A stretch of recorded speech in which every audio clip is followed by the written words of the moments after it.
ഇത് മേത്തിയുടെ ഇല ചേർത്ത് ഒരു തോരൻ, മേത്തി തോരൻ. എന്നും ഉണ്ടാക്കണ പോലെ തന്നെയാണ് മേത്തി തോരനും ഉണ്ടാക്കേണ്ടത്. സാൻഡ്വിൻ ഫ്രൈ ചെയ്യേണ്ട സാധനങ്ങൾ: ഗാർലിക്, ജിഞ്ചർ, ടർമറിക്, കുരുമുളക്, ചില്ലി പൗഡർ, ഉപ്പ്. ഇതെല്ലാം സാൻഡ്വിനിൽ പുരട്ടി വെക്കണം. ഞാൻ ഇന്ന് ഉണ്ടാക്കാൻ പോകുന്നത് നെത്തോലി മീൻ പീര.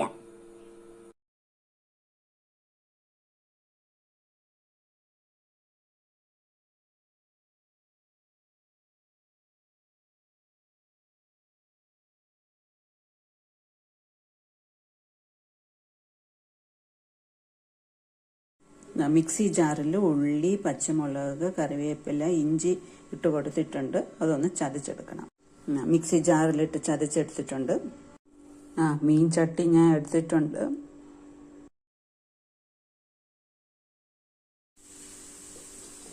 ഒന്ന് ഇളക്കി കൊടുക്കണം. അടി പിടിക്കാതിരിക്കാൻ നോക്കണം. ഞാൻ നെത്തോലി ഇട്ട് കൊടുക്കാൻ പോകുന്നു.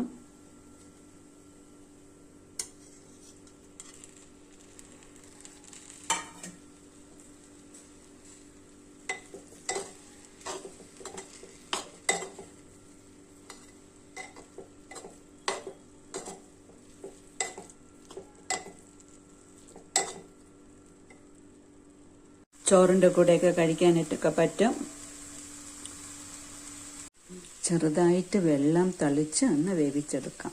ഒരുപാട് വെള്ളം ഒഴിക്കേണ്ട കാര്യമില്ല, പെട്ടെന്ന് വെന്ത് കിട്ടും. മീൻ പീര റെഡി ആയിട്ടുണ്ട്. എല്ലാവരും കഴിച്ചു നോക്കുക. ടേസ്റ്റിയാണ്. ഉപ്പുണ്ട്.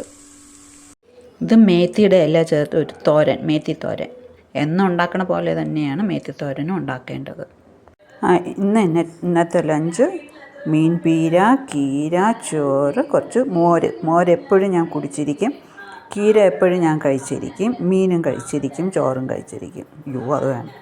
പേര് മിനി ക്രോയ്സറ്റിലൂടെ കഴിക്കാനായിട്ട് ഞാൻ മേടിച്ചു വെച്ചു.